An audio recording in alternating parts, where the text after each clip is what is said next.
sí, pero...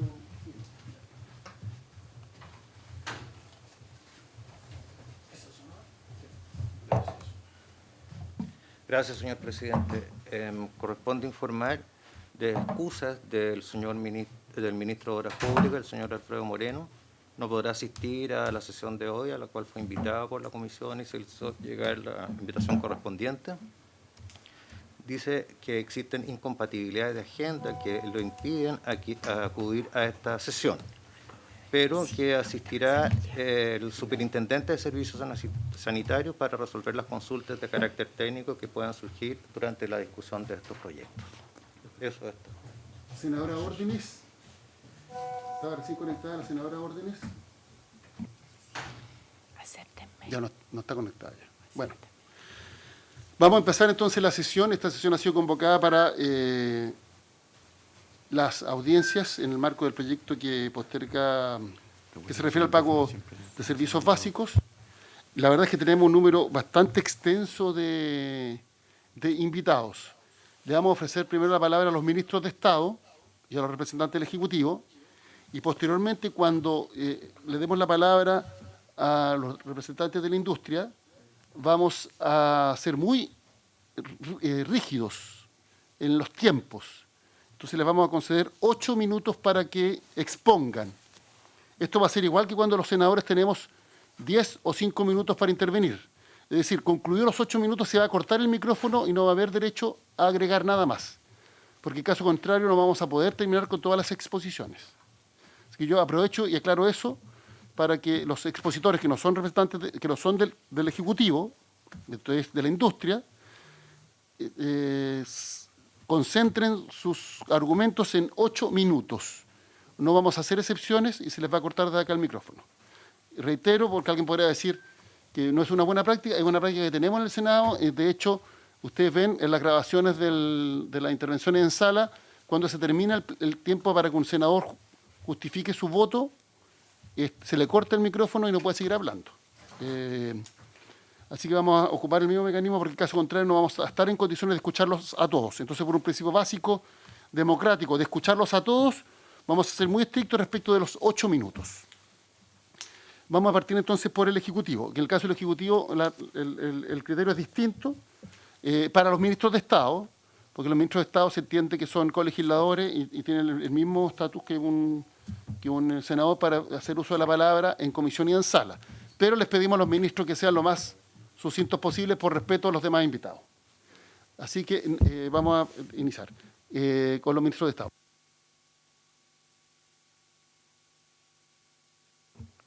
El ministro de Energía, pero no está él como ministro.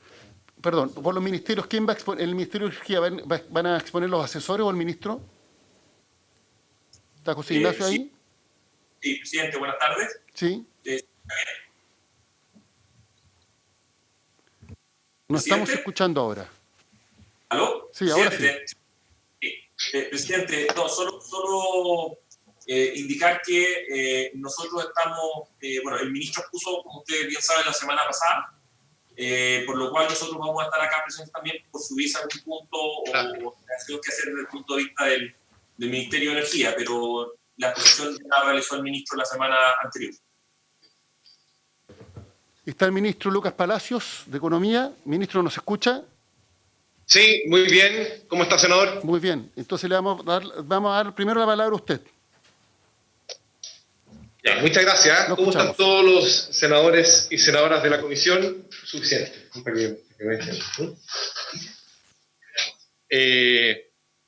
Bueno, primero que nada quiero agradecer que nos hayan permitido comentar respecto de un proyecto de ley que se planteó, un proyecto de ley que protege las fuentes de trabajo y crea una preferencia excepcional transitoria. ¿Cómo no? Espérate. Ah, no. Perdón, me confundí de minuta. El que suspende el pago de los créditos hipotecarios de consumo otorgadas por entidades bancarias y financieras.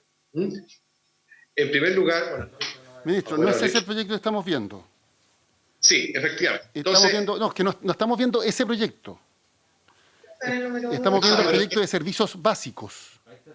Este es el que estaba número 1 en la tabla, entonces yo pensé que este era el proyecto que íbamos a comentar No, en no, no, principio. no. Ese proyecto ya fue votado en general y ahora se va a iniciar, si la sala lo ratifica, se va a iniciar la tramitación en particular. Y efectivamente está como número 1 en la tabla porque hubo una confusión respecto de las firmas y habían dos proyectos que eran exactamente iguales. Y la senadora Rincón ya aclaró el punto que fue un error de secretaría y por tanto hay un solo proyecto con ese contenido. Pero ese va a ir a sala y ahí se va a iniciar el debate en particular. Estaba un número en la tabla, pero se aclaró el punto antes que usted llegara. El proyecto 2 de la tabla es el que suspende los pagos de los servicios básicos. O más bien autoriza a no pagar y en caso de que no se pague, prohíbe el corte del suministro. Perfecto, sí. Bueno, respecto de ese segundo punto de la tabla, entonces, presidente, están los otros ministros Sí. del ramo, por lo tanto yo lo que quería era comentar respecto del primero, lo comentaremos más adelante cuando corresponda. Entonces, ministro, aprovechamos y lo dejamos invitado, porque este proyecto, el que usted hace referencia, lo que pasa es que la discusión fue más corta de lo que esperábamos. Fue una discusión de 2 minutos porque se aclaró un problema que había acontecido, que la Secretaría había tomado nota de 2 proyectos que en verdad eran solo uno. Ese proyecto ya está votado en general en la comisión. En general, esto es bien importante. Y por tanto va a ir a sala en general. Iniciado el trámite en particular que debiera ser la próxima semana, lo vamos a invitar para que usted exponga. Perfecto, muy bien. Senadora ¿Cuándo se Rincón. votó? ¿Cuándo se votó, presidente? El jueves pasado. Ok. Pero solo en general, solo en general. Fue una propuesta del senador Durana, del senador Darica, nos propuso que lo votáramos. Ahí está el senador Durana. Pero solo en general. Presidente, antes que se vaya el ministro Palacio, si bien es cierto, podría no tener mucho que ver él en este proyecto, sí tiene que ver por el tema del agua potable rural, que es un tema que fuimos a hablar con él y que debiera aprovechar este espacio para quedar resuelto. Y requiere obviamente patrocinio del Ejecutivo y sería una vía para recogerlo aquí o que el Ejecutivo tome las medidas pertinentes para que lo resolvamos de una buena vez. Mucha gente que tiene subsidio no puede cobrarlo por un impedimento que hay hoy día en la ley y que él conoce porque se lo fuimos a exponer y a la fecha no se ha avanzado. Sí, presidente, sí, pero el proyecto en cuestión y que se va a ver ahora a continuación, que tiene que ver con los servicios básicos, nosotros nos hemos organizado para que esté el ministro de Energía y posteriormente el ministro de Obras Públicas, que son los que tienen una temática directa respecto a esa materia. Queda cordialmente invitado para la primera sesión en que tratemos en particular el proyecto al cual usted ha hecho referencia, que se refiere a los créditos bancarios con instituciones financieras. Muy bien, muchas gracias, presidente, y gracias a todos. Gracias, ministro. Está la ministra de Transporte y Telecomunicaciones. Le vamos a dar la palabra sobre el proyecto de, reitero, de servicios básicos. Ministra, tiene la palabra. Ahí sí, estaba sin sonido. Muchas gracias. Primero saludo a los integrantes de la comisión y a todas las demás personas que están participando. La intervención nuestra en este proyecto tiene que ver con llamar la atención sobre algunas características de la industria de telecomunicaciones que podrían no estar siendo abordadas de la manera más adecuada para el beneficio de los usuarios finales, que es el que nosotros nos encargamos de proteger. El proyecto, tal como está formulado hasta ahora, trata de la misma manera los servicios básicos como son agua, electricidad y gas, y los servicios de telecomunicaciones. Conceptualmente, tal vez podemos discutir si lo que se está proponiendo es específicamente igual o no, pero a mi juicio lo está tratando en la misma forma. En los 3 primeros casos, en agua, electricidad y gas, se trata de monopolios naturales que además se proveen a través de domicilios de las personas.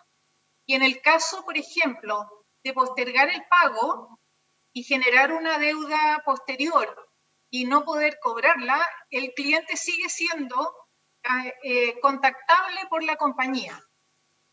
No hay otra compañía de gas o de electricidad que vaya a hacer una conexión especial porque un cliente se quiere cambiar. En el caso de las telecomunicaciones, en cambio, se trata de un mercado abierto y muy competitivo y con algunas características que lo hacen bastante único. En particular, por ejemplo, la portabilidad. Y eso significa que un cliente que eventualmente no paga en una compañía puede cambiarse de compañía. Puede, por ejemplo, reprogramar una deuda en 12 pagos, pagar la primera cuota y cambiarse a otra compañía y dejar esa deuda impaga para siempre. De manera que hay riesgos y eso puede ocurrir muchas veces. Además, en cada hogar puede haber más de un servicio y más de un proveedor. De manera que el riesgo de no cobrar esas deudas es alto. ¿Por qué apunto a eso? Porque la preocupación nuestra es que los servicios de telecomunicaciones sigan funcionando en el tiempo. No solo ahora durante la crisis, sino siga habiendo también inversiones. Los servicios de telecomunicaciones se dan sobre un bien nacional de uso público y es nuestra responsabilidad asegurar que ese bien nacional de uso público produzca el mayor beneficio para la mayor cantidad de personas. Vemos aquí un riesgo, porque gran parte de las inversiones que las compañías hacen, tanto en mantención, si pensamos en el corto plazo, como en desarrollo, provienen justamente de sus ingresos de caja. Así que un primer punto que me importa mucho destacar es que hay un riesgo real de no pago. Nosotros hemos examinado todos los casos y efectivamente existe una posibilidad real de no cobrar finalmente esas deudas aunque se hayan postergado en una compañía.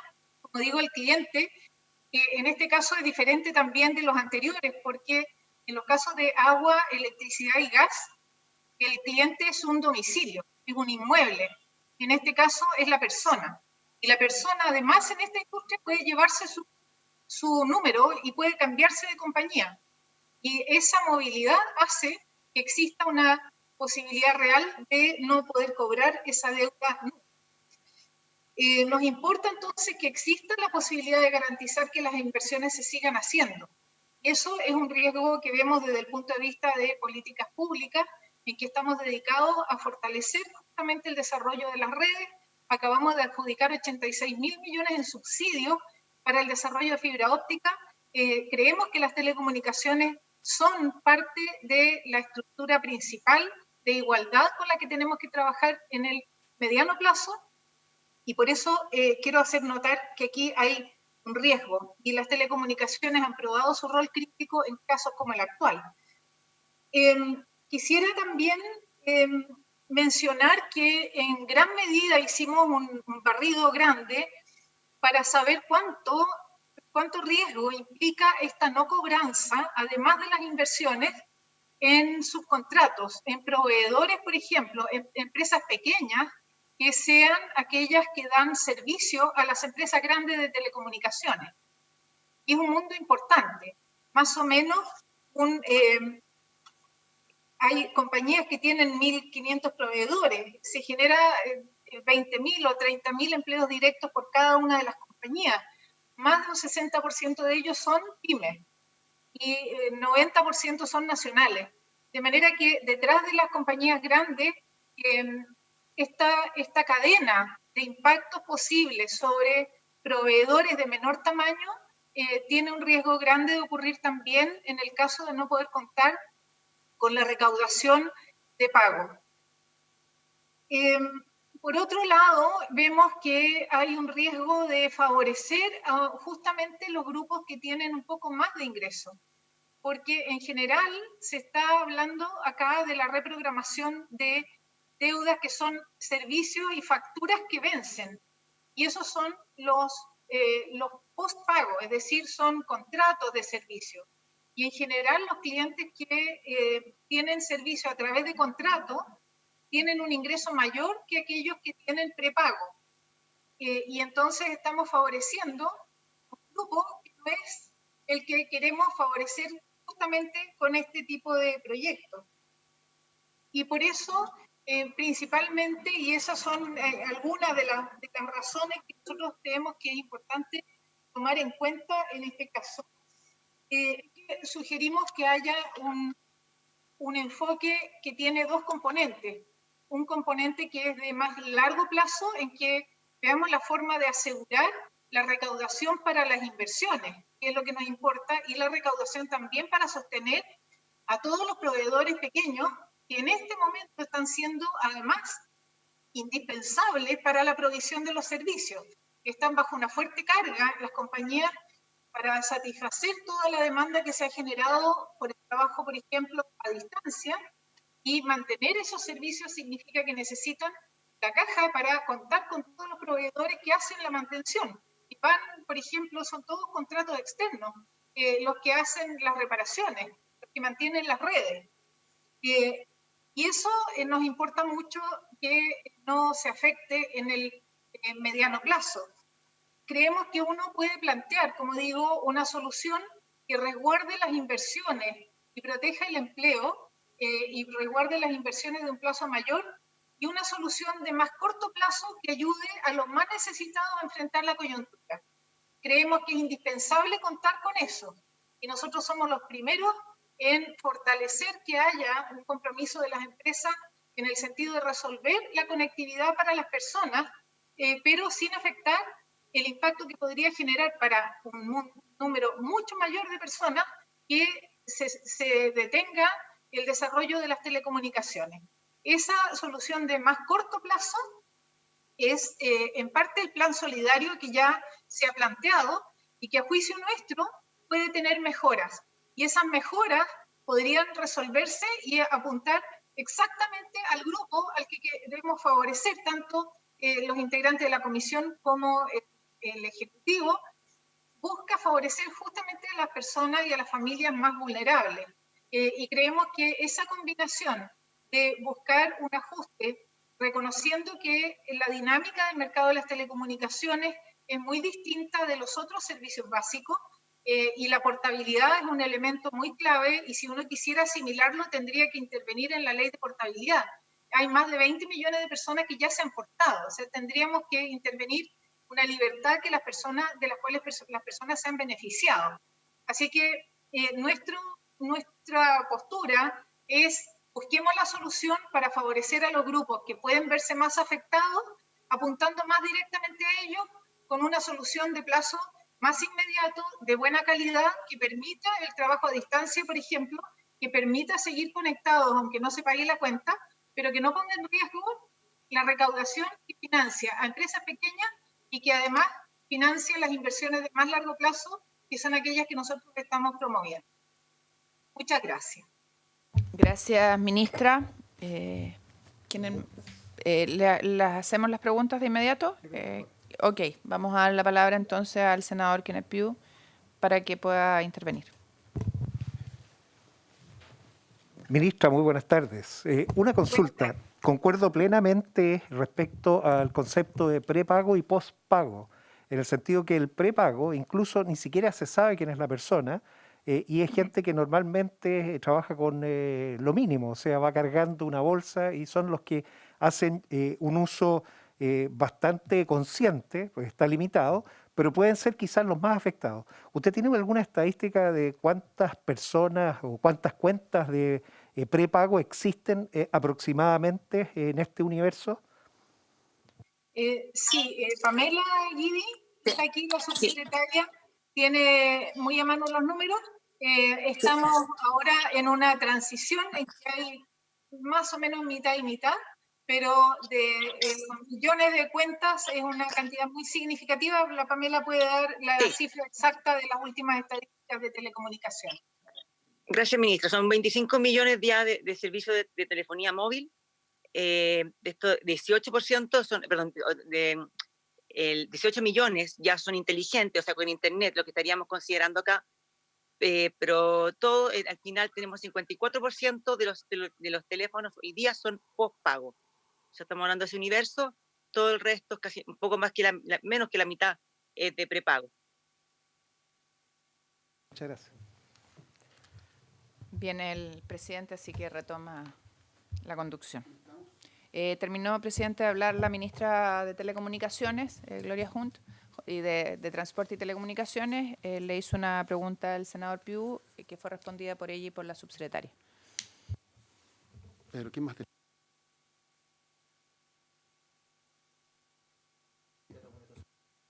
Perdón, ¿quién más del Ejecutivo va a intervenir? Porque ya le hemos dado la palabra a los ministros que están presentes. Entonces la pregunta es si alguien más del Ejecutivo va a intervenir o complementar lo que han planteado los ministros. José Venegas, de la Comisión Nacional de Energía, presidente. Entonces tiene la palabra, José. Adelante. Buenas tardes, presidente. Buenas tardes, senadores y otras personas en la reunión. Nosotros de la comisión traemos una muy breve presentación, son solo 5 láminas, y voy a intentar aquí hacer compartir. Está inhabilitada la función, dice, para mostrar las láminas. Ahí sí.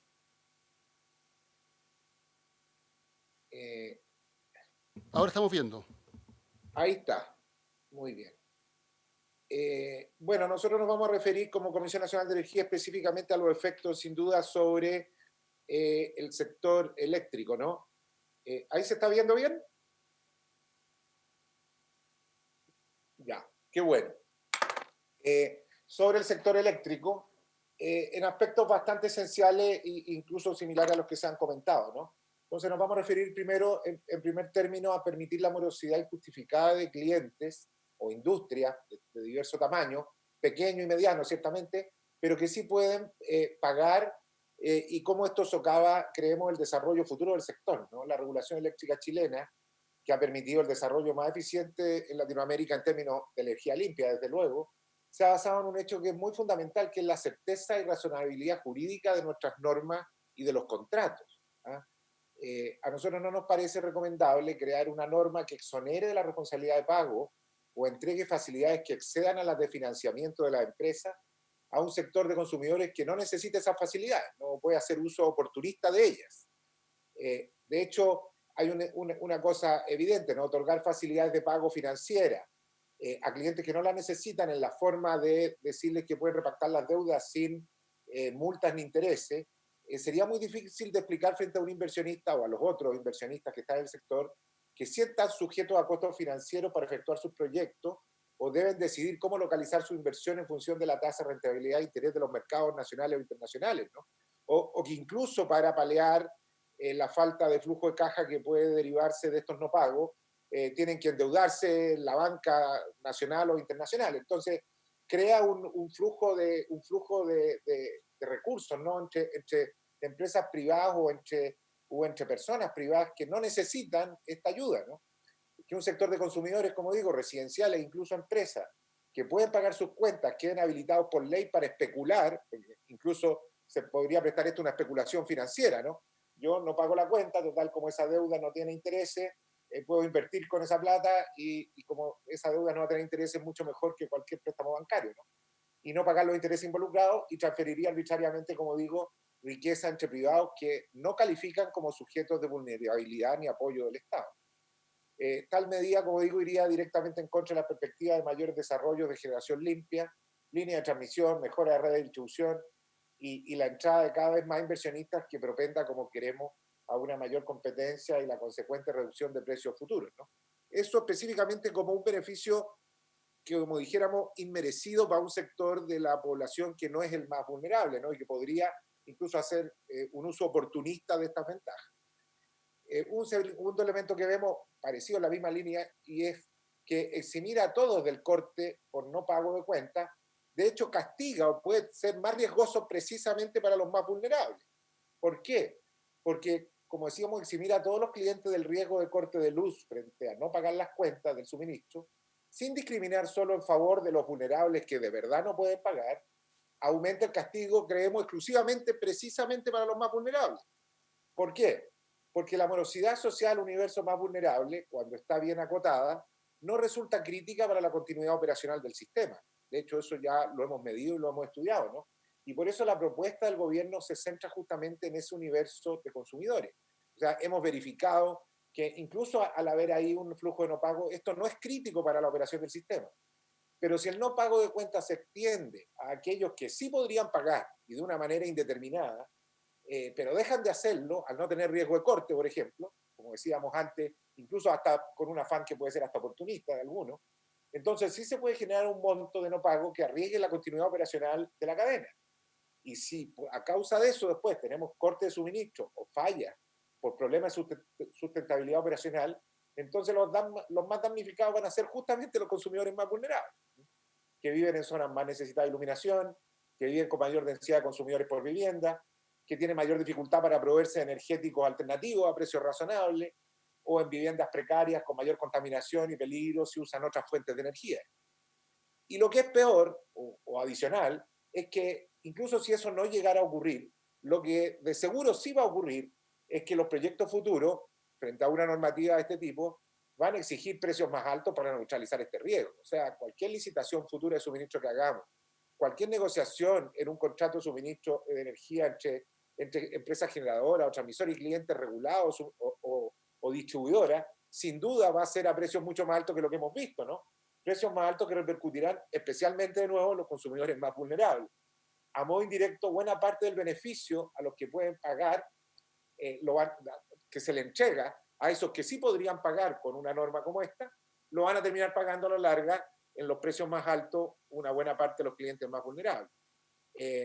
No sé si eso se entiende, ¿no? Porque obviamente frente a una modificación así de los contratos y de las condiciones de suministro, las próximas licitaciones que hagamos, las próximas licitaciones con vistas a nuevos proyectos de energías limpias y demás, lo primero que se van a tomar en cuenta van a decir, bueno, pero ahora yo ya sé que por una ley frente a una emergencia me pueden declarar un monto no pago o que tengo que entregarlo después o repactarlo sin intereses.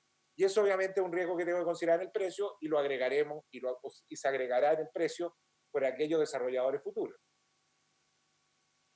Por otra parte, en la parte del proyecto que se refiere a alterar la forma o entrar en distribuciones de cómo se pagan las cuentas en la cadena, generación, transmisión, distribución, a nosotros nos parece que intervenir la cadena de contratos, repartiendo por ley los costos de la morosidad, destruye las bases contractuales que han permitido también este desarrollo, ¿no?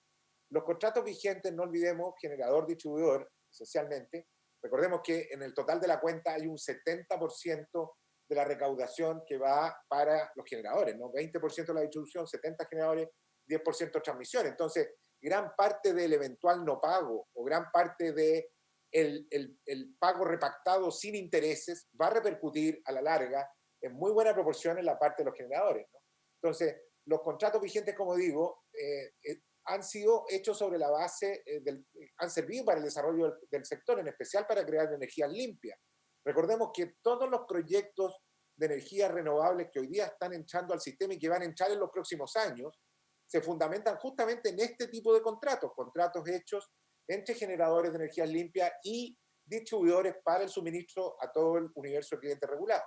Entonces, nosotros necesitamos continuar con ese desarrollo y que el 40% de energías renovables que hoy tenemos se transforme algún día en el 100%, ¿no? Y evitar, por supuesto, generar así con carbón en el futuro. Los desarrolladores de proyectos necesitan confiar en los contratos, en los que están hoy día y en los que vamos a hacer el día de mañana. Cambiar por ley la cadena de pago, disponiendo prioridades o proporciones de pago arbitrarias que alteren lo que ya está contemplado en los propios contratos, en las propias normas, destruirá toda esa certeza jurídica para los proyectos futuros, ¿no? Son contratos de largo plazo que en sí mismos ya permiten que la situación sea resuelta con cláusulas contractuales o acuerdos específicos entre las partes. Eso es posible, ha ocurrido en el pasado, ¿no? Acuerdos de facilidades se han hecho en el pasado mucho entre generadores y grandes cooperativas, y ahora mismo entre cooperativas, por ejemplo, y generadores grandes, y ahora mismo hay varios que han sido propiciados por el Ministerio y por la Comisión Nacional de Energía justamente para tratar de dar solución a algunos de estos problemas. Entonces, en el contexto de los suministros licitados para clientes regulados, que son los que nos interesan, los acuerdos privados que emanen de la necesidad de acomodar el riesgo respecto a la morosidad del 40% más vulnerable u otra que se produzca, deben ser aprobados además por la Comisión Nacional de Energía. Lo dice la ley y lo dicen los contratos. Eso es posible, es una ruta seguible, ¿no? Y creemos que la obligación legal de que estos acuerdos sean analizados y aprobados por la CNE garantiza que no se aprobarán abusos en razón del tamaño o capacidad financiera de la empresa involucrada. Y finalmente, hay que también tratar de evitar una pseudo justicia que pareciera que hay aquí entre empresas grandes y pequeñas, pero en realidad no la hay, ¿verdad? Porque no hay ninguna razón para discriminar en favor de empresas distribuidoras grandes, por ejemplo, en contra de empresas generadoras pequeñas. Uno puede tener la tendencia a creer que al entrar a discriminar una manera de resolver los problemas que puede haber entre una generadora grande y, por ejemplo, una cooperativa pequeña, bueno, está ayudando a la cooperativa. Pero también existen los casos inversos. Hay distribuidoras grandes y generadores pequeños. Entonces, no hay razones y es muy complejo discriminar allí cuando existe la ley, existen los contratos y es posible estos acuerdos supervisados por la Comisión Nacional de Energía o el Ministerio de Energía, ¿no? Entonces, nos parece que no se debe discriminar otorgando arbitrariamente beneficios financieros a unas empresas versus otras. Además, acá tampoco el tamaño de las empresas, si bien en el caso de las cooperativas puede parecer más evidente porque son empresas rurales y pequeñas y que parecen más necesitadas de una ayuda en una negociación con un generador grande, pero a la inversa hay otros casos y no hay casos muy evidentes en que el tema del tamaño de la empresa, por ejemplo, distribuidora o generadora, tenga relación con su capacidad financiera o su capacidad de endeudamiento, su capacidad de negociación, ¿no? Hay empresas generadoras pequeñas que son débiles o que tienen pocos capitales y hay empresas generadoras pequeñas que a su vez pertenecen a grandes conglomerados. Hay un sinfín de casos, ¿no? Entonces, no parece razonable entrar en una disposición arbitraria general para este universo, ¿no? Estando, como digo, presente en los contratos la posibilidad de pactarlo por los mismos interesados.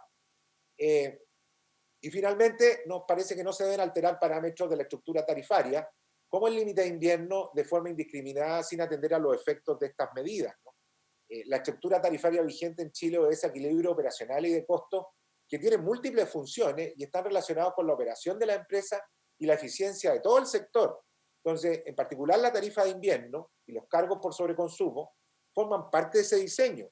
Y no es posible intervenir arbitrariamente sin distorsionar toda la estructura, impactando incluso en la operación del sistema que da respuesta a los sobreconsumos de invierno. Estas señales, el armado del sector energía y de los contratos y de las cláusulas es delicado porque contempla elementos financieros, elementos económicos y también elementos operacionales.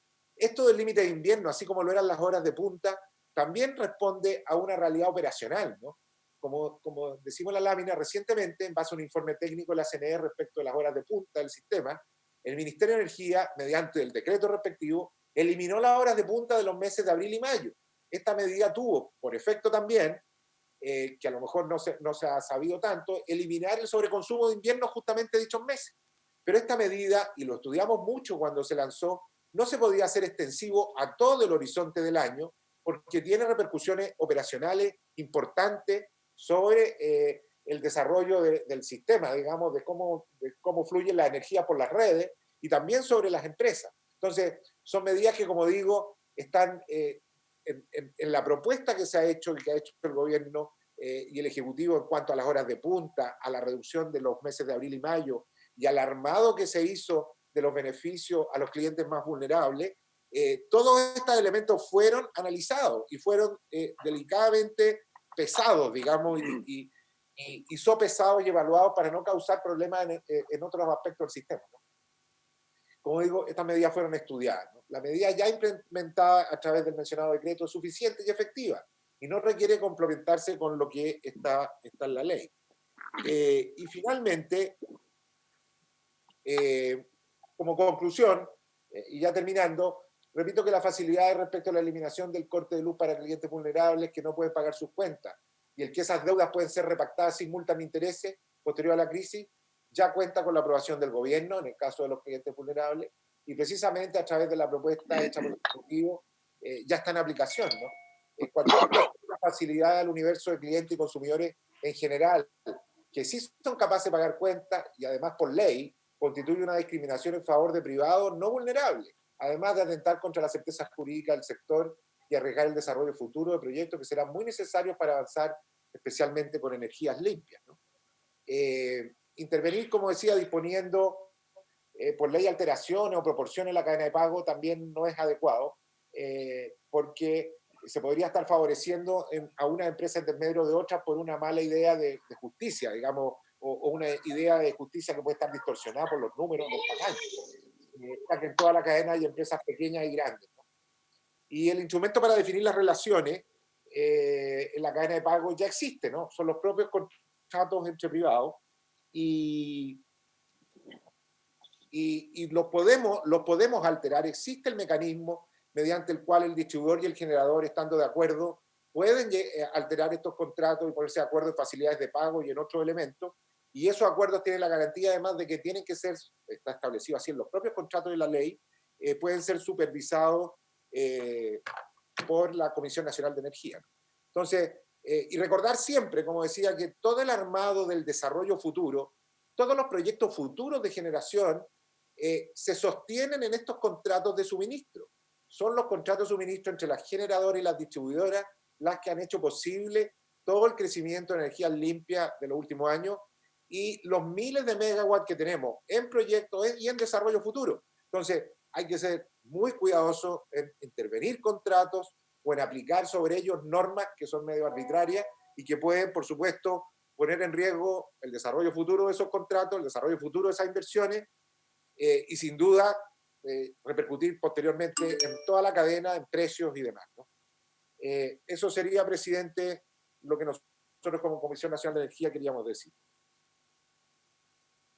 Gracias, presidente. La verdad es que llama la atención escuchar a la Comisión Nacional de Energía en el argumento de que no sería justo suspender el pago de los clientes que tienen más ingresos respecto de los que no lo tienen. Y nosotros compartimos el argumento de que de verdad hay que obviamente enfocar o focalizar a aquellos que tienen el problema, no tienen ingresos y por eso tenemos indicación preparada al efecto. Ahora, lo extraño de escucharlo es que señala que la vulnerabilidad o focalización del cliente como un factor cuando fue el tema al que se opuso en la discusión de la ley de estabilización de tarifa eléctrica, post estallido social. La verdad es que, y dijo que no había manera de aplicar el beneficio a unos y no a otros. Por lo tanto, parece como extraño escucharlo hoy día sostener lo contrario. Y me gustaría, presidente, por lo primero un comentario, una pregunta, ¿en qué va la ley corta que subsana los errores del cálculo de la primera ley de estabilización? Aprovechando su presencia. José tiene la palabra.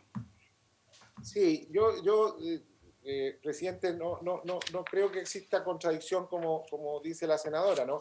Eran dos temas completamente distintos. Lo que estábamos diciendo ahí es que enfrentados a un problema que sí era global en cuanto a la afectación del precio del dólar sobre los precios, y enfrentado además al hecho completamente distinto al actual, en el cual las empresas generadoras privadas habían aceptado ya financiar una estabilización global para todos los clientes sin recursos del Estado. Ese era el caso, ¿no? Recordémoslo. No había recursos del Estado, sino que era un acuerdo en que las propias empresas estuvieron dispuestas a aceptar eso para todos los clientes. No es lo mismo que lo que estamos diciendo acá, ¿no? Porque acá lo que estamos diciendo es por ley hacer una discriminación nosotros, Ejecutivo, Congreso, a través de una ley. Lo otro no era una ley, era un acuerdo al que habían llegado los privados por sí mismos respecto de frenar el alza de precios. Esto es una ley en la que entramos a intervenir contratos. Es completamente distinto. Esta es una señal de desarrollo futuro. Lo otro era un acuerdo de privados para la administración de sus precios. Y respecto al tema de la ley larga, yo preferiría que ahí el ministerio se explayara un poquito más, pero ciertamente la ley larga sigue en intenso estudio.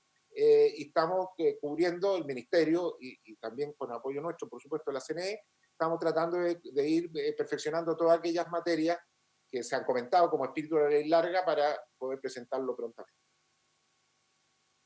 Tenemos 13 invitados más, 13. Y como tenemos solo 2 horas más de sesión, entonces le da la palabra a la senadora Proboste y posteriormente vamos a empezar con los invitados. La senadora Órdenes también está viendo la palabra. Tratemos de ser lo más sucinto posible. Senadora Proboste. Presidente, muy sucinto. Mire, llama la atención los argumentos que se entregan por parte del Ministerio de Transporte y Telecomunicaciones, precisamente en lo que dice relación con que esto permitiría que la gente que debe después se cambie, se pueda aportar y no lo pague, precisamente porque ya la ley resuelve este tema, la ley actualmente vigente, y establece como criterio para poder portarse el que uno entregue su última cuenta al día. Entonces, la verdad yo no sé de qué proyecto habla el Ejecutivo, porque la verdad los comentarios en esta comisión pareciera que van en una iniciativa, parece que leyeron otras minutas y no el proyecto de ley.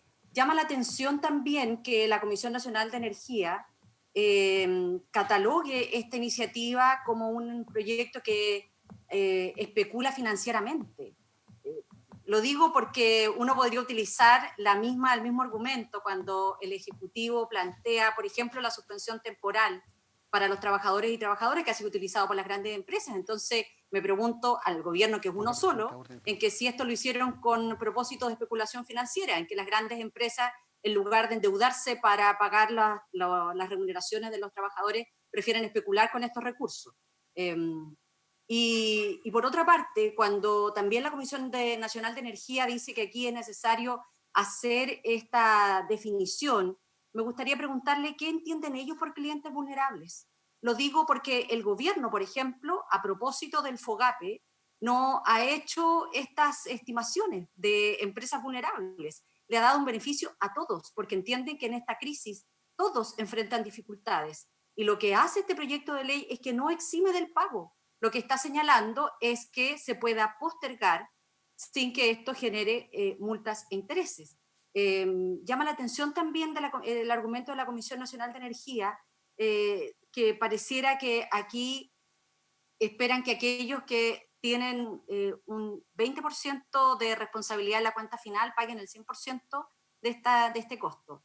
Nos llama mucho la atención. No sé si no leyeron adecuadamente el proyecto o se refieren a otra minuta que han dado circulando en estos días. Nosotros creemos que este proyecto de ley apunta a resolver y entregar certezas a las familias que hoy día enfrentan dificultades, y me llama además poderosamente la atención que se diga que esto podría generar incertezas desde el punto de vista de la inversión. O sea, cuando se presenta un proyecto de ley genera incertezas cuando es un acuerdo entre el regulador y el regulado, no hay problema. No, creemos que hoy día en nuestro país se merece una forma de enfrentar estos temas de una manera distinta y no a lo amigo como se pretende hacer. Eso presidente.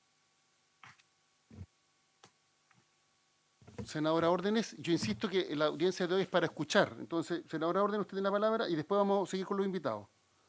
Y después, en su momento, obviamente vamos a argumentar cómo vote cada uno. El proyecto se va a votar mañana en la mañana, eso es lo que acordamos en la sesión pasada. Senadora Órdenes.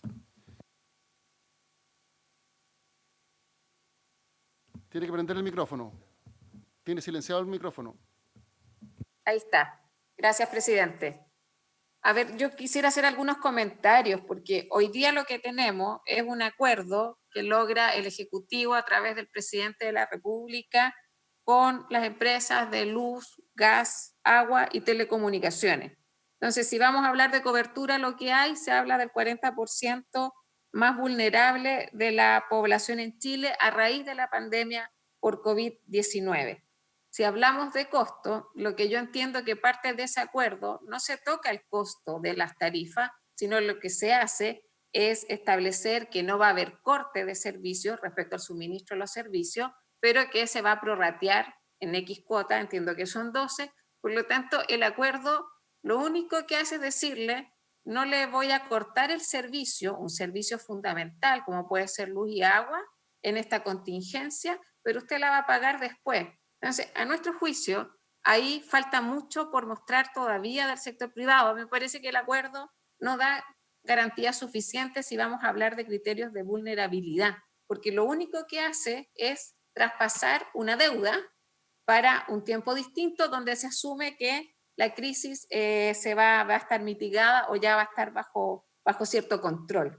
Por lo tanto, la pregunta y la razón por la cual surgen distintos proyectos de ley es porque queremos correr un poco el cerco, y yo creo que eso es razonable. Las empresas en eso no se han pronunciado. Yo valoro que estén hoy día en este espacio porque fue un acuerdo ejecutivo y sector privado, y por lo tanto también para hacerlo vinculante, efectivamente me parece que una herramienta adecuada, ¿por qué no un proyecto de ley? Y en ese sentido, por eso quería hablar de corte, costo.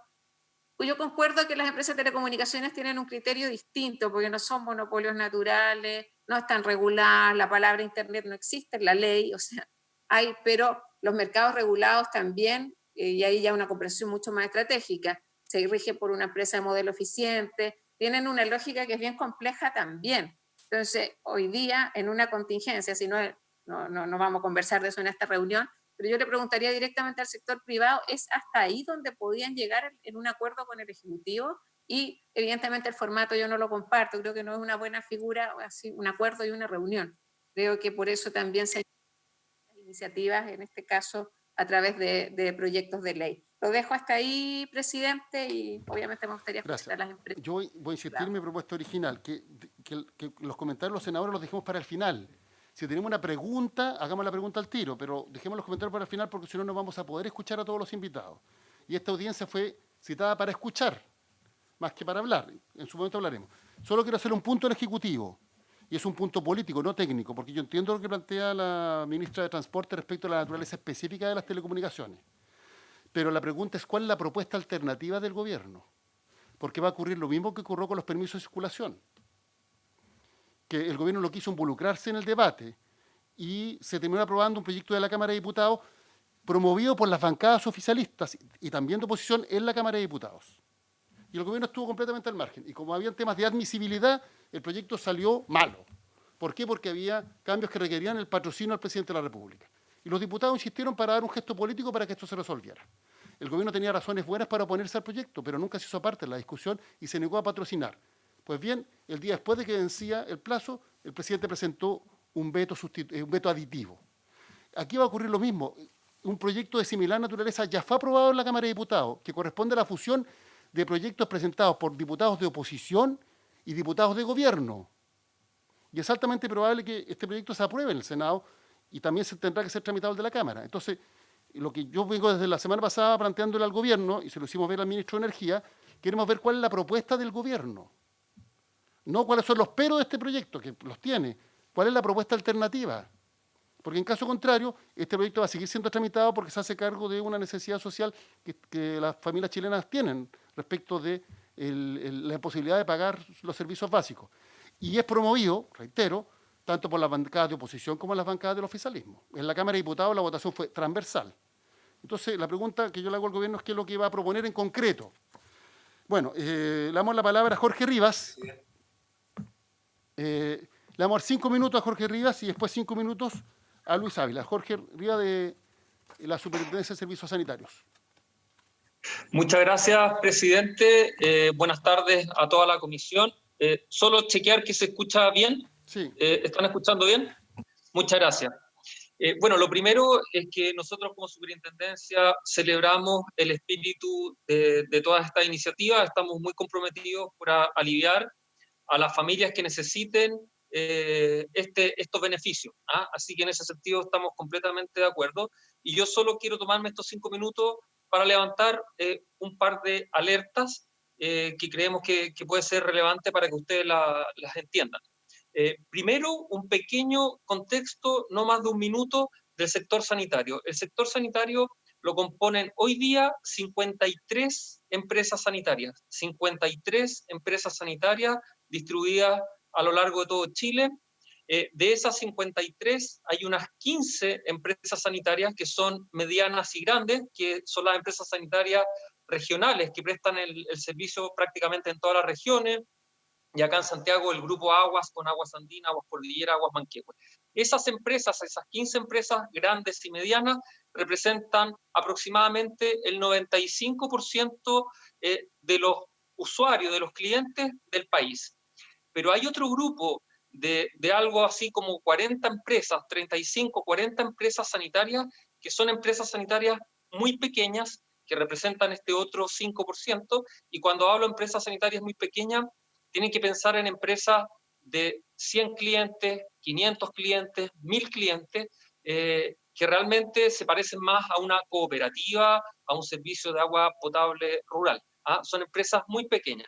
Por lo tanto, el sector sanitario convive con empresas bastante grandes que pueden tener más recursos financieros, más espaldas financieras, con otro grupo de muchas empresas sanitarias que lamentablemente no tienen muchas espaldas financieras para poder subsistir.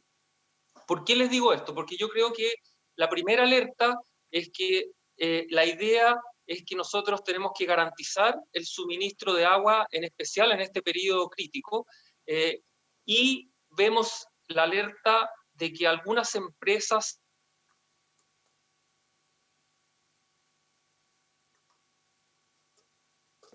Se fue la señal. es que no puedan servicio sanitario. No estoy diciendo que es todo el sector sanitario. ¿Perdón?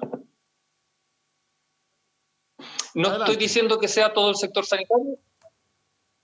Estoy hablando de algunas empresas que les podría suceder aquello, ya nos han manifestado sus problemas porque son empresas muy pequeñas que necesitan de la recaudación mensual para subsistir. Son empresas que no tienen acceso a financiamiento, son empresas que la facturación, recaudación que hacen, la tienen que utilizar mayoritariamente para pagar los costos de energía, los productos químicos, a su personal, y como digo, no tienen suficientes espaldas financieras. Por lo tanto, ahí es donde hay una primera alerta que yo llamo a que se pueda distinguir el sector sanitario con empresas que son muy grandes, que abastecen la mayoría del país y que tienen más espaldas financieras, pero también hay muchas empresas pequeñitas que no tienen estas espaldas financieras y yo creo sinceramente que 1 o 2 meses sin poder tener recaudación, finalmente terminarían cesando su servicio, ¿ya? Por eso, quizá yo siento que hay que poner énfasis en que este beneficio debería ser para las personas que lo necesiten. Y simplemente con esa frase, para las personas que lo necesiten, de manera de aquellas personas que podemos pagar, que tenemos el privilegio de poder seguir pagando nuestra cuenta, lo hagamos para garantizar el servicio y la continuidad de las empresas sanitarias. Y en segundo término, quisiera señalar que respecto de estas otras empresas sanitarias más grandes que tienen espaldas financieras, yo lamentablemente no tengo cómo conocer en profundidad la situación financiera de cada una. Por lo tanto, yo no puedo decirles si es que tienen espaldas financieras para resistir 1 mes, 2 meses, 5 meses. Eso lamentablemente lo desconozco. Lo que sí les puedo decir que el sector sanitario es un sector regulado. Las tarifas que se aplican no son tarifas que ellos quisieran cobrar, son tarifas que se estudian y hay una pelea fuerte con el regulador por tener, nosotros queremos siempre las tarifas más bajas, por supuesto, y por lo tanto todo está muy normado, está absolutamente normado, y eso quiere decir que la recaudación que las empresas sanitarias tienen mes a mes no es toda para el bolsillo, por supuesto. Una muy buena parte de esa recaudación se va para pagar los costos esenciales del servicio, como yo les decía, energía, productos químicos, a sus funcionarios, combustible, etc. Cada empresa sanitaria mediana, grande, tiene su propia realidad. Hay empresas sanitarias que están en regiones y que atienden a 30, 40 sistemas. Por lo tanto, esas empresas sanitarias son intensivas en gastos, tienen en su estructura tarifaria, su porcentaje de recaudación es mucho mayor para suplir los gastos que se necesitan. Entonces, ahí hay que tener una alerta de que esta situación tampoco se puede sostener por un tiempo indefinido, porque las empresas podrían comenzar a presentar dificultades. Yo lamentablemente no tengo cómo decirle en qué minuto o cuántos meses aguantaría una empresa sanitaria sin recibir el 100% de su recaudación o el 50% de su recaudación. No tenemos acceso a esa información financiera de las empresas, ¿ya? Pero evidentemente sería muy recomendable escuchar a las empresas sanitarias que puedan opinar y contar su situación. Y lo último que yo quisiera alertar tiene que ver respecto de que nuestra legislación sanitaria contempla de alguna manera este tipo de situaciones. ¿Qué tipo de situaciones hablo? A que por razones como esta de fuerza mayor se pueda dictaminar que las cuentas se puedan rebajar o no cobrar, y para eso la ley establece que el Estado tiene que compensar a las empresas sanitarias. Por lo tanto, cualquier perjuicio que pudiesen tener.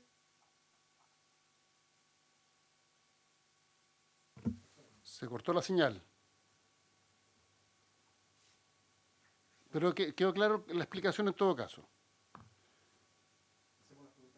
Sí, al final. Ya.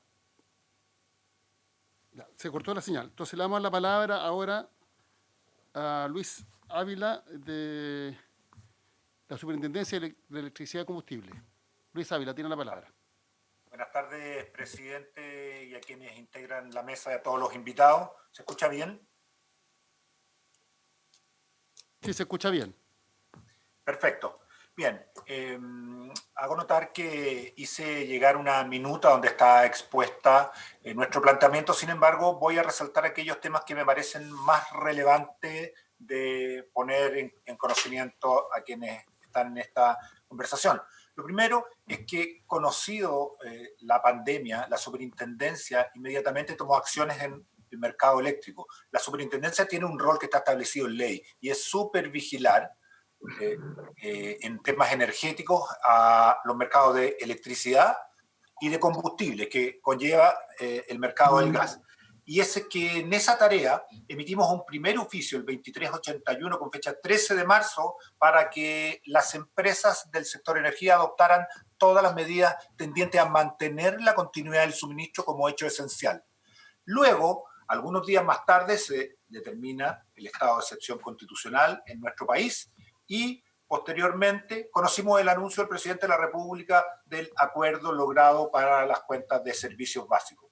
Bueno, ese mismo día, me refiero al viernes 27 de marzo, y con ocasión de dar certeza de la actuación y de los procedimientos que estamos llevando adelante en el Ministerio de Energía, la superintendencia envió un oficio a la totalidad de las empresas de distribución eléctrica para que formalmente, ya no solo en virtud del acuerdo alcanzado que se conoció por los medios de comunicación, sino de una manera formal a través del oficio SEC 2665 del 27 de marzo, les pedimos esos planes a las compañías y les dimos 2 días hábiles para entregarlos formalmente en la superintendencia. Recibimos la totalidad de los planes de acción de las empresas distribuidoras, incluyendo también a las cooperativas, y en esos planes, una vez que los revisamos nuevamente a través de un acto formal de la superintendencia, se instruyó su implementación. ¿Qué significa esto? Que los anuncios que habían sido objeto de beneficios en el sector de la luz eléctrica y particularmente en las cuentas de la luz, que yo me voy a abocar, por ser el área de la superintendencia, establecen que va a haber beneficiados para facilidades en el pago de la cuenta de la luz durante el periodo de catástrofe a todos aquellos que lo requieran, con una modalidad más simple para los que pertenecen al 40% de los hogares más vulnerables del país, porque solamente tienen que solicitarlo a su compañía, y una segunda modalidad que requiere presentación de antecedentes a la empresa eléctrica en caso que sean adultos mayores, en caso que tengan problemas de ingreso, que hayan perdido el empleo a consecuencia de la pandemia o que tengan cuarentenas muy radicales y por lo tanto no permitan hacer todas las gestiones que significa para pagar. Entonces, permite esas 2 tareas, al 40% en un proceso más simple, al resto de los que han tenido problemas es un proceso entonces que requiere acreditación. Además, se les pidió a todas las compañías que no pueden, y así lo comprometieron y la SEC lo formalizó por escrito, no pueden cortar el servicio eléctrico por deuda, que era una de las razones fundamentales a tener como beneficio en este periodo. Adicionalmente, como se espera que haya un mayor flujo de canales de información y de interacción entre compañías, se les pidió suplementar y reforzar todos sus canales de atención, todos planes que la superintendencia ya tiene por escrito presentado y que han sido exigibles. Entonces la pregunta ahora viene, bueno, ¿esto es voluntario? Sí, era voluntario concurrir al acuerdo, pero una vez que la superintendencia lo tomó, lo recibió formalmente e instruyó su aplicación, esto pasa a ser un proceso supervisable, fiscalizable y sancionable por la superintendencia. ¿Con qué herramientas? Con las herramientas que posee la superintendencia. Es decir, nuestro rango la verificación de incumplimiento puede dar objeto a sanciones hasta 60.000 UTM e incluso si hay reincidencia hasta 120.000 UTM, donde los antecedentes de la empresa, por cierto, la reiteración podría tomarse en cuenta a la hora de resolver y vamos a resolver en mérito de cada una de las investigaciones que pueda ocurrir. Ahora, tiene un elemento adicional, presidente, es que existe un procedimiento de reclamos. Es decir, hay una interacción entonces entre un cliente de una compañía eléctrica y la compañía eléctrica. Y en caso que ese resultado no sea favorable al cliente, siempre tendrá ese cliente la posibilidad de recurrir a la superintendencia con la modalidad de reclamo. Por lo tanto, el Estado, a través de la superintendencia, finalmente quien va a resolver si califica o no califica respecto de lo que se ha comprometido inicialmente. Yo creo que estos son elementos muy esenciales por cuanto podemos decir que desde el 27 de marzo en adelante ya se han registrado miles de solicitudes y podemos decir además que durante la semana pasada, por ejemplo, en un día la industria de la distribución está recibiendo entre 3.000 y 6.000 solicitudes por día de un procedimiento que está en aplicación. Un punto adicional, presidente, se ha mencionado también que esto aplicaría al mercado del gas, estos beneficios, y en el mercado del gas tiene un régimen de supervisión algo distinto, no es un segmento, si bien fiscalizamos en materia de seguridad y calidad del gas la superintendencia, no es un segmento que se encuentre concesionado ni regulado en tarifas, y por tanto, dado que, y para dar un contexto de cifra, en los próximos meses, los meses de invierno, podrían comercializarse en el país entre 8 y 9 millones de cilindros de gas por mes. Eso significa que al ser esencialmente un mercado de prepago en que alguien llama a su compañía y debe pagar antes que se lo entreguen, vemos más complicado implementar un régimen que permita entonces hacer entrega de cilindros porque habría que crear cuentas corrientes, sistemas de registro que podría ser bastante engorroso, presidente. Muchas gracias. Vamos a pasar ahora a los invitados. Los invitados van a tener 8 minutos por cada uno. Al minuto 7 yo les voy a avisar y al minuto 8 se les va a apagar el micrófono para que sean bien sucintos. Yo obviamente no le puedo cortar la palabra, ni puedo negar la palabra ni a los ministros ni a los senadores. Y por tanto, si un senador o un ministro quiere intervenir, puede hablar por el tiempo que estime conveniente.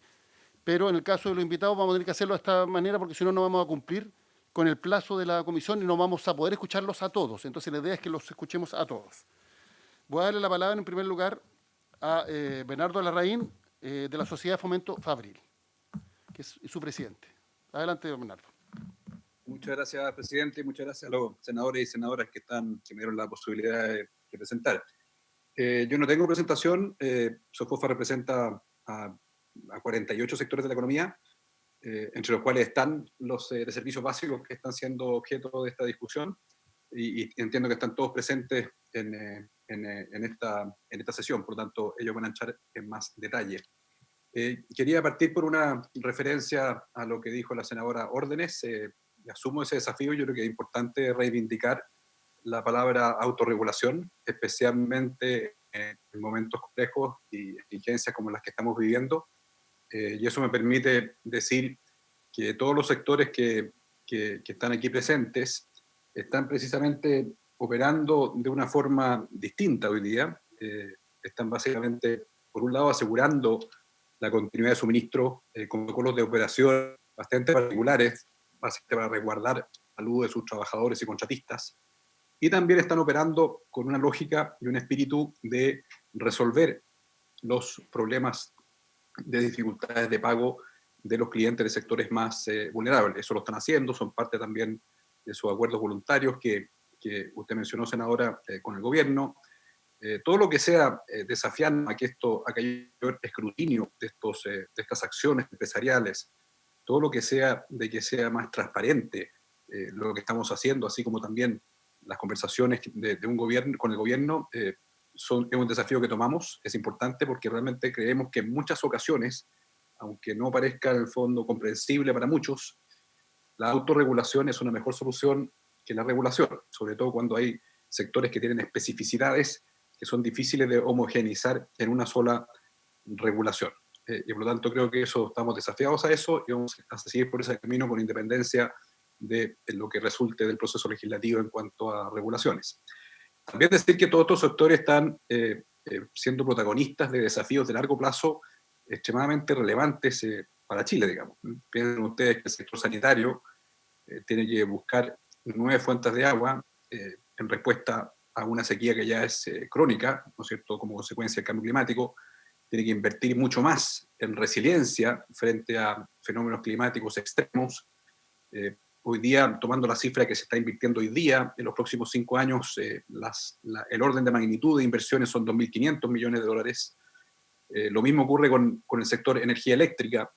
Solamente en el desafío de aumentar fuertemente la capacidad de energías renovables para enfrentar la descarbonización, así como también en mejorar la calidad de servicio, que de hecho impone una nueva norma técnica que se acaba de promulgar.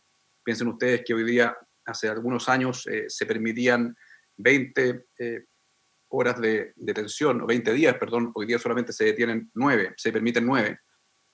Todo eso implica una inversión en mejorar la calidad de servicio muy importante. También en transmisión, las fuentes de generación renovables que mencioné recién están mucho más distantes, se requiere un sistema de transmisión más robusto, más resiliente, más flexible. En total, no menos de 15.000 millones de dólares se van a invertir en el sector generación, energía renovable, en transmisión, en distribución en los próximos 5 años. Y lo mismo ocurre con telecomunicaciones. Se requiere más cobertura, se requiere más fibra óptica, se requiere también desplegar el 5G, sin incluir esto último, solamente considerando los primeros desafíos, ¿no es cierto?, en base al ritmo de inversión que lleva el sector hoy día, pueden ser 7.500 millones de dólares en los próximos 5 años. Por lo tanto, es un sector que está operando en una contingencia, con un protocolo de operación que obviamente implica más costos para, en el fondo, mantener la continuidad de suministro. Es un sector que está comprometido con sus clientes, que tienen dificultades de pago, y es un sector que tiene desafíos de largo plazo bien relevantes. Digo todo esto porque cualquier regulación que, por bien inspirada que esté y que tenga un propósito contingente, puede implicar cambios en las señales regulatorias, en los incentivos y en los riesgos, según cómo están estructurados en la regulación que está pensada para el largo plazo, no para una contingencia. Por lo tanto, cualquier regulación contingente hay que tener presente ese riesgo. Y el segundo tema que quería expresar es que, lo mencioné recién, hay una continuidad de suministro, hay protocolos de operación especial, que obviamente implican mayores costos, que naturalmente son costos que las empresas deben asumir, y lo están asumiendo. Segundo, lo que decía recién, las facilidades de pagos para el 40% más vulnerable, la no introducción de suministro, también se está haciendo, y eso también genera mayor incobrabilidad, no hay duda, riesgos en la cadena de pago, y que si esto fuera la consecuencia natural de la emergencia que estamos viviendo, bueno, obviamente que son riesgos y costos que todos los sectores están asumiendo y corresponde que así sea. ¿Cuándo empezamos con el problema? O bien con las consideraciones que debiéramos tener a la hora de legislar. Como en el fondo el objetivo de el proyecto de ley que se está discutiendo, o la indicación sustitutiva, básicamente puede amplificar estos costos y estas incobrabilidades, porque naturalmente se produce una cierta indeterminación de los beneficiarios, si no están precisados en el fondo realmente y focalizados en realmente quienes lo requieren. Segundo, también hay una indeterminación de plazo, se habla de mientras dure, ¿no es cierto?, esta emergencia, por así decirlo. Tercero, incluso se da una señal, ¿no es cierto?, regulatoria a los clientes de que habría, ¿no es cierto?, que puede generar comportamientos, incluso en aquellos que sí tienen posibilidades de pago, de que finalmente se da una señal de mayor tolerancia al no pago, o bien de que cada vez que exista alguna dificultad, insisto, comprensible, dura, bueno, finalmente el regulador actúa estableciendo postergación de pago. Y esta postergación de pago, cabe preguntarse cuánto de esta postergación va a ser realmente postergación y cuánto va a ser incobrabilidad. Porque, insisto, la incobrabilidad natural que está enfrentando el sector, la enfrenta el sector y la asume el sector, pero aquella que se amplifica por una regulación, obviamente puede ser bastante mayor y también indeterminada. Entonces, básicamente, a los riesgos naturales que está asumiendo el sector se le agregan estos otros riesgos que esta iniciativa, ¿no es cierto?, generarían. Y dos puntos finales. Primero, percibimos una asimetría entre sectores. ¿Por qué estos servicios básicos serían objeto, ¿no es cierto?, de una acción regulatoria que básicamente obliga a la postergación de pago y establece, ¿no es cierto?, el impedimento del corte de suministro? ¿Por qué no otros servicios básicos tan relevantes para la población no corren el mismo derrotero? Y también habría también una asimetría en el sentido de que en aquellos casos en que es consenso a nivel global que amerita una intervención del Estado, como es el caso, ¿no es cierto?, del sistema financiero, bancario, para básicamente que llegue la liquidez que requieren las pymes y las personas con capilaridad y profundidad. Bueno, en ese caso existe esta garantía del Estado que se le ofrece al sistema financiero para que éste en el fondo pueda básicamente masificar lo que el sistema financiero provee, ¿no es cierto?, que es liquidez, a la mayor cantidad de personas y pymes posible. Y el sentido de eso es que se está reconociendo ahí que el sistema financiero por sí solo no podría en el fondo enfrentar este desafío, y por lo tanto el Estado le da una garantía. Bueno, ¿por qué eso no ocurre acá? ¿Por qué eso no ocurre acá? En el sentido de que también se le está pidiendo, ¿no es cierto?, un sector de servicios básicos que básicamente suba su estándar, que permita en el fondo postergaciones de cobro, y sin embargo no estaría la garantía del Estado en el fondo que sí respalda al sistema bancario. Llego a este punto para decir en el fondo que vuelvo al punto original. Nuestro planteamiento como SOFOFA es reivindicar la palabra regulación. Muchas veces se puede lograr mejores acuerdos a través de, en forma transparente, insisto, con todo el escrutinio que sea necesario, tanto del Poder Ejecutivo, Legislativo como de la ciudadanía, porque resuelve los problemas con más agilidad y no es necesario muchas veces, ¿no es cierto?, recurrir a que frente a cada desafío se establezca una nueva regulación. Creo que estamos ya pasando el tiempo, pero ha quedado clara básicamente eso. Muchas gracias. posición. Bueno, muchas gracias, Bernardo Larraín. Y le damos la palabra ahora a Jessica López, de la Asociación Nacional de Empresas de Servicios Sanitarios Andes, Chile. ¿Está Jessica? Ya, a mí se me pasó recién, pero yo al minuto 7 le voy a avisar. Son 8 minutos para exponer. Tiene la palabra. Gracias, senador. Agradecerle a la comisión el poder escucharnos. Enviamos una minuta hoy en la mañana donde está el detalle de los planteamientos que la industria sanitaria tiene, y yo voy a hacer algunos puntos específicos respecto de ello. En primer lugar, tiene que ver con poner de manifiesto, yo diría que la conciencia de toda la industria, de todas las empresas de servicios de aguas, en relación con lo crucial que es la actividad que desarrollan en general, todos los días, y además en esta situación de pandemia. En virtud de eso, a inicios del mes de marzo, las empresas suspendieron los cortes de servicio e iniciaron los procesos de reposición de servicios. Está súper claro que el compromiso de la industria en este sentido es que ninguna cliente, ninguna familia de nuestros clientes les va a faltar el agua para poder abordar todos los requerimientos dados por las autoridades de salud para poder protegernos frente al contagio del coronavirus. Ese es el primer punto. El segundo es que también dispusieron tempranamente de un plan de beneficios para enfrentar este periodo. Sabemos que este es un periodo que va a enfrentar dificultades en muchas familias chilenas, y por eso se dispuso un programa de postergación de pagos y de prorrateo para los pagos que son postergados. Respecto de este plan de beneficios, quiero mencionar dos cosas, presidente. Primero, planteamos poner un límite de 10 metros cúbicos por cliente. Hay dos fundamentos súper fuertes para esto. Uno, la sequía todavía está presente. Cuando uno revisa lo que fue el mes de marzo, en relación con recursos hídricos, vemos que la situación se mantiene igual de grave, sobre todo en la zona centro del país. Los caudales de los ríos siguen bajando, precipitaciones, déficit de 100%.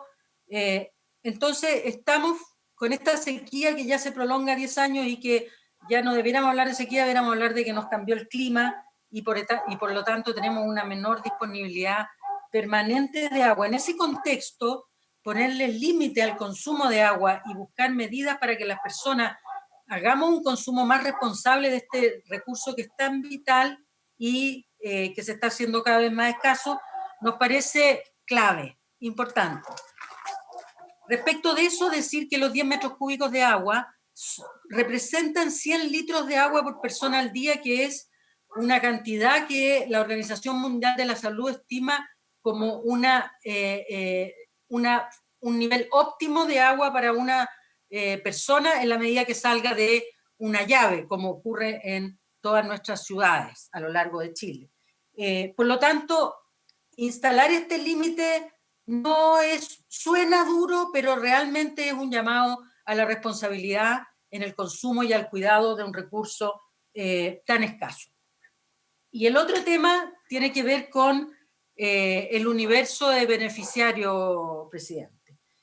Nos parece realmente que sería inexplicable entregar este beneficio de la postergación de pago a todos los clientes, no habiendo necesidad para ello. Y aquí hay dos elementos. Primero, sería sumamente injusto e inexplicable que los que podemos pagar nuestras cuentas de agua y de servicios básicos no lo hagamos. Estamos hablando de personas que incluso en el verano pagamos sobreconsumo y muchos más, estamos hablando de cerca del 10% de los clientes que tienen, por ejemplo, un consumo superior a 40 metros cúbicos mensuales. Y hay algunos que tienen 100, otros que tienen 300, en fin, dependiendo de el uso que hagan en cada uno de esos hogares. Pero el sentido entonces es enfocarnos en las familias que enfrentan dificultades y ayudar a las familias que lo necesiten. Y esas, a nuestro juicio, son, uno, a través de un instrumento del Estado, que es el Registro Social de Hogares, concentrarnos en el 40%, el gran tramo, el del primer tramo, que es el 40% de las familias vulnerables de Chile, a ellos, beneficiarlos a ellos. Y adicionalmente, a un conjunto grande de personas que todavía no sabemos quiénes van a ser, sabemos que van a enfrentar dificultades para pagar sus cuentas, ya sea porque quedan cesantes, ya sea porque se les suspende la relación laboral, ya sea porque se les reduzcan sus ingresos por cualquier motivo, ya sea porque tienen que apoyar a otros y van a ver dificultada su situación financiera. Todas esas personas, en la medida que contacten a su empresa de aguas, van a poder acceder al beneficio de postergación del pago de las cuotas y posteriormente la propuesta nuestra es la postergación en 12 cuotas iguales en el año siguiente, luego de que termine el estado de catástrofe. Esto nos parece muy justo. Nos parece que otra cosa sería una señal que no calza por el tema de la escasez del agua y por el tema de la justicia en términos de la capacidad de pagar, Además que esto de que los que podamos pagar, paguemos, nos va a permitir mantener la operación de la industria.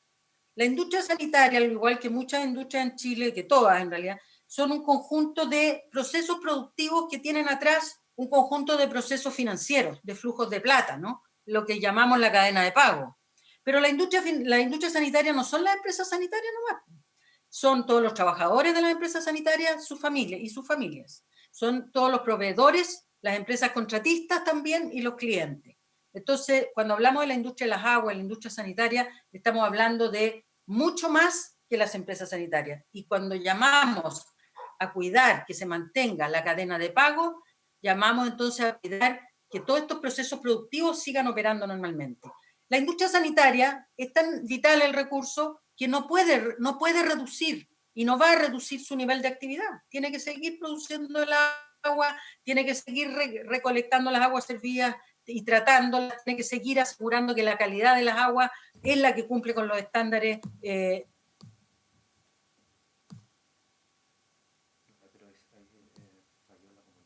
Sí, le queda un minuto, Jessica, y justo se cortó la comunicación.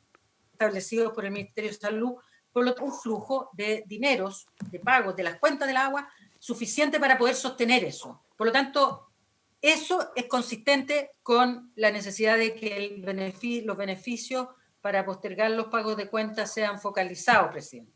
Que podamos sostener también el flujo de pagos de la industria sanitaria, que es más grande que las empresas, vamos así sostener también un cierto ritmo, el ritmo de actividad básico de nuestra economía que está tan deteriorada, que se va deteriorando. Esos son los puntos que yo quería hacer, presidente. No corte a nadie que no pueda pagar su cuenta, se le va a cortar el agua, no corte de servicio. Focalizar los beneficiarios de este plan y el tema de la escasez de agua y la sequía y del cambio climático que estamos viviendo y que hace que nuestra propuesta sea incluir un límite en el consumo para las familias beneficiarias. Eso, presidente. Muchas gracias, Jessica. Le damos la palabra ahora a Gloria Alvarado, de la Federación Nacional de Agua Potable Rural de Chile, FENAPRU. Sí, muy buenas tardes a todas y a todos. Muchas gracias por la invitación. Saludar a todos los de la comisión, ¿no es cierto?, y a sus asesores y ministros. ¿Ya? ¿Me escuchan? Sí. Quiero compartir la presentación. ¿Puedo, por favor? ¿Ok? ¿Sí? Ok. Bueno, ya quiero hacer una breve análisis de quiénes somos. Hay una diferencia entre la urbana y la rural. Somos 1936 servicios de agua potable que atendemos aproximadamente a 2 millones de personas, con 5.000 trabajadores y más de 7.000 dirigentes. Sin embargo, tenemos ventajas comparativas con respecto del modelo urbano, ¿ya? No les voy a comentar esta lámina porque ya todos entiendo que conocen el proyecto de ley. Luego paso a la siguiente lámina, que sentimos que la iniciativa es buena, que ha estado elaborando el Ejecutivo. Sin embargo, para nuestro sector no es tan buena. ¿En qué sentido? Que entendemos la intención del legislador, sabemos que hay gente que lo está pasando muy mal. Sin embargo, sentimos que la normativa distinción entre una empresa concesionaria urbana a una organización comunitaria sin fines de lucro. Los servicios de rural son, sin fines de lucro en sus tarifas contemplan los costos de operación que tiene que ver con la energía eléctrica, la cloración, los sueldos, los gastos administrativos, los gastos de mantención y un pequeño margen para eventualidades, ¿ya? Y bueno, de esas eventualidades son compras de bombas, tal vez pequeños mejoramientos. Sin embargo, el 70% de los APR de Chile pequeños o son menores. Al no cortar o suspender el servicio de agua potable, crea un claro incentivo que los socios usuarios no paguen la cuenta. Por lo tanto, si alguien no quiere pagar la cuenta, el APR no tiene ninguna forma, ninguna herramienta como para hacer efectivo ese pago.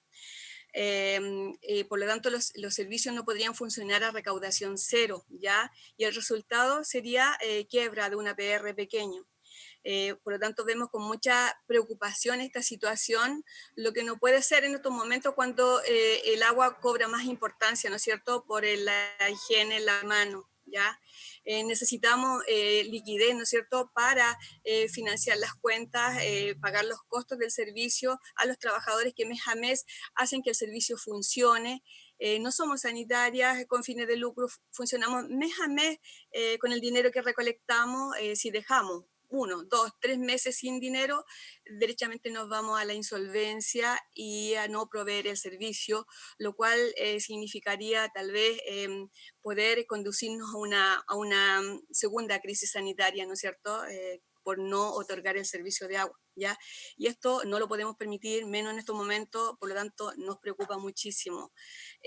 Por otro lado, APR somos también empresas proveedoras de servicios básicos, somos empresas de la economía social y solidaria, pero tenemos una lógica muy distinta, ¿ya? Porque, por ejemplo, no tenemos asegurada la rentabilidad como la sanitaria, ¿ya? Por lo que acabo de señalar. Y hoy algunas cooperativas y comités reciben pagos vía transferencia, caja vecino, algunos los que pueden obviamente, o por ventanilla del mismo APR, ¿ya?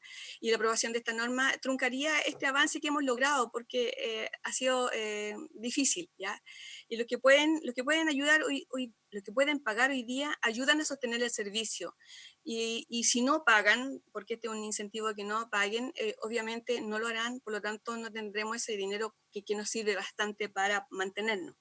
Con respecto de la propuesta de sanción para un servicio de agua potable es impagable, ¿ya? Sobre los 50 millones o sobre los 100 millones, ¿quién tiene? Son muy pocos los servicios de agua potable que tienen esos recursos en caso de caer en una sanción, ¿no es cierto? Bueno, con respecto de las opciones, el estar de acuerdo, aquí tenemos dos opciones: estar de acuerdo con el proyecto de ley, siempre y cuando tendría que incluir dos elementos muy importantes para nosotros: que la norma previera un subsidio para los APR menores, que son el 70% que ya lo mencioné de Chile, y otros APR que por A, B o C motivos estén sin liquidez, ¿ya? Y estos subsidios serían para sortear la crisis que estaríamos viviendo los pequeños. Hoy día hay varios sectores que están siendo apoyados por el Estado de Chile, los informales, las empresas pequeñas, la gente que ha quedado cesante, etc. Sin embargo, nuestro sector todavía no ha sido mencionado en ninguna parte, y es importante que así lo sea. Por otro lado, la segunda petición nuestra es que, si fuera así, tendría que aumentar también los subsidios al consumo para los socios usuarios. Se habla de que hay 15.000 disponibles. Sin embargo, cada vez que nosotros postulamos o queremos acceder a cupo, siempre nos dicen que no hay, ¿ya?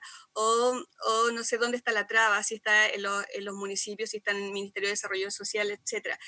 Por otro lado, sentimos que habría que flexibilizar la entrega. Hoy es inviable actualizar registro de hogares, ¿ya? Porque las oficinas de las municipalidades están cerradas, hay gente que no se maneja en Internet, por lo tanto debiera haber una fórmula más simple para asignar directamente los subsidios a la gente que más lo necesita, ¿ya? En presencial, como digo, virtual es muy complejo. Bueno, y la otra opción, el no estar de acuerdo con el proyecto de ley. De igual forma se necesitaría subsidio a los APR pequeños o los que tienen problemas de liquidez, ¿ya? ¿Por qué? Porque bajará la recaudación, los costos operacionales no los podrán pagar, hay gente temporera en los campos chilenos que está quedando sin trabajo, o es gente vulnerable, simplemente gente mayor, mucha gente mayor.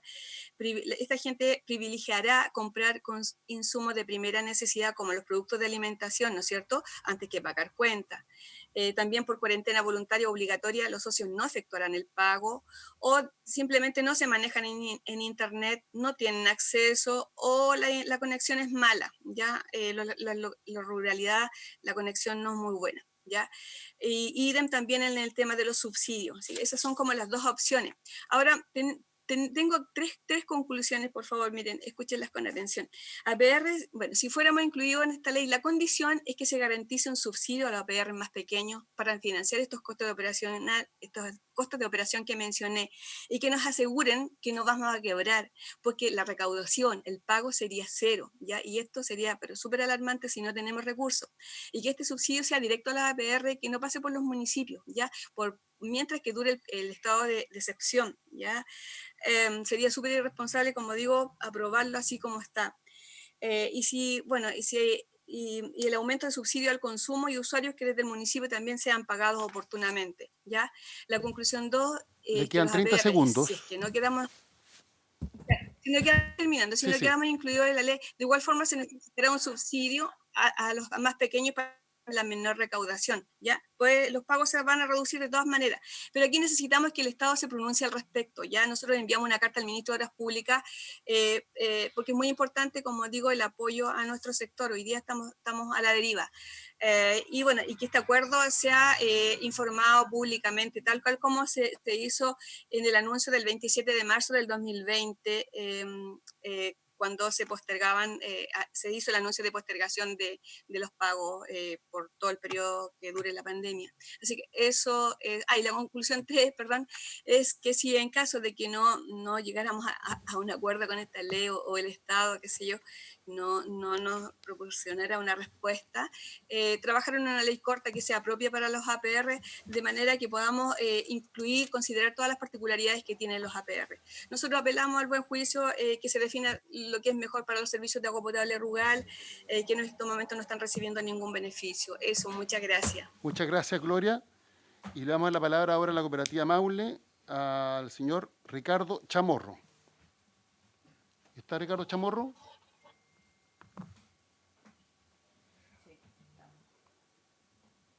Ahí sí, ¿ahí escucha? Sí, ahora escuchamos. Perfecto, Adelante. muchas gracias. Presidente, buenas tardes. A toda la comisión también, muy buenas tardes. Siguiendo un poquito con lo que Gloria Alvarado estaba señalando recién en su presentación a través de la FENAPRU, nosotros nos vamos a dedicar solamente a conversar sobre la ley de subsidio de agua potable. Antes del 18 de octubre estuvimos trabajando fuertemente en este tema del subsidio de agua potable, porque considerábamos, y así lo hemos ido verificando a través de las reuniones que hemos ido teniendo con diferentes fiscalizadores, que la ley de subsidio de agua potable, por su complejidad desde el punto de vista técnico, hace que muchos sistemas de agua potable rural hoy día, a pesar de que los socios o usuarios de ese sistema tengan derecho al subsidio por sus postulaciones, por sus fichas sociales, los APR no generen esta instancia de llevar a cabo el desarrollo de este subsidio. Fundamentalmente nos encontramos con que la ley de subsidio nos obliga a los sistemas de agua potable y a los sistemas de agua en general, en su artículo 7 de esta ley, la 18.778, nos obliga para el cobro de este subsidio por parte de los sistemas de agua a emitir un documento tributario. Nos hemos venido dando cuenta en el tiempo que estos documentos tributarios que emiten los sistemas de agua, ya sea factura o boleta, son un problema que se nos está generando desde el punto de vista técnico en relación al ente tributario. Nosotros decimos que los sistemas de agua, y me voy a dedicar principalmente a los sistemas de agua potable rurales, los APR no debieran estar obligados a emitir un documento tributario, porque los APR no venden agua para obtener, no venden subsidios, perdón. No venden subsidios, el subsidio no es una venta, desde nuestra perspectiva el subsidio es una forma de pago, y por ende se nos provoca un problema hoy día técnico en el registro de ventas propiamente tal. El registro de ventas, si una APR vende 10 y tiene un subsidio de un 50%, en vez de aparecer una venta por 10, va a aparecer una venta por 15. Y desde ahí se forma todo un concepto de error administrativo desde la contabilidad de una APR en adelante. Nosotros entendemos y creemos que un APR tiene que partir por una buena calidad de administración. Y este es un pequeño punto que a nuestro entender dificulta una buena calidad de administración. Si los APR no tienen una buena calidad de administración, tampoco van a poder entregar una buena calidad de información a los entes fiscalizadores. Nosotros entendemos, y así lo hemos tratado de lograr con el patrocinio de la senadora Rincón, presentamos un proyecto de ley que hasta la fecha no tenemos claridad dónde puede estar intervenido. Presentamos un proyecto de ley solicitando el cambio de este punto, de este artículo, para que se pueda omitir el concepto de emisión de documentos tributarios, ¿cierto? Para que se pueda facilitar el cobro por parte de los sistemas de agua potable rural a las municipalidades, que son las entidades que están autorizadas para entregar este subsidio que les permite a las personas más vulnerables poder pagar hasta el 50%, incluso hasta el 100%, con topes de metros cúbicos, el agua potable, que, como decía la presidenta de la FENAPRU, es un elemento vital hoy día. También quiero recalcar otro concepto que también es muy interesante, que dice relación con un escrito que el 3 de abril la Subdirección de Agua Potable Rural envió a los APR, y que nos dice que sería bastante poco efectivo la suspensión del corte y suministro y postergación de los pagos de los servicios sanitarios en los meses venideros, producto de que, como decía Gloria, los APR desde el punto de vista financiero no tienen la capacidad de flujo para poder soportar 3 meses sin entrada de flujo, sin entrada de recursos. Y además entender que los comités y las cooperativas de zonas rurales, que son organizaciones comunitarias y no son empresas. Así que reitero que nuestro afán de modificación de esta ley de subsidio obedece exclusivamente a un problema técnico. Consideramos que nos está generando en las administraciones contables principalmente, está generando un problema de orden informativo, que estamos obligados por el proceso de venta a considerar el subsidio como un ingreso cuando este no lo es. Este no es un ingreso, es una forma de financiamiento, y para lo cual le solicitamos, dentro de las modificaciones que se están discutiendo hoy día, presidente, puedan ser este proyecto de ley que fue enviado hoy día a la comisión, a ustedes también, sea considerado como parte importante de los cambios para poder ir mejorando la calidad de la administración de los sistemas de agua, y principalmente de los sistemas de agua potable rural. Eso es, presidente, lo que nosotros queremos alcanzar. Creemos que es importante que no lo dejen de lado este punto, porque solucionando los problemas administrativos podemos tener una mejor calidad de APR, y si tenemos una mejor calidad de APR vamos a tener una administración más eficiente, sobre todo hoy día con la escasez del recurso hídrico, en donde si tenemos una administración más eficiente vamos a poder controlar mejor las pérdidas de los sistemas de agua potable rural.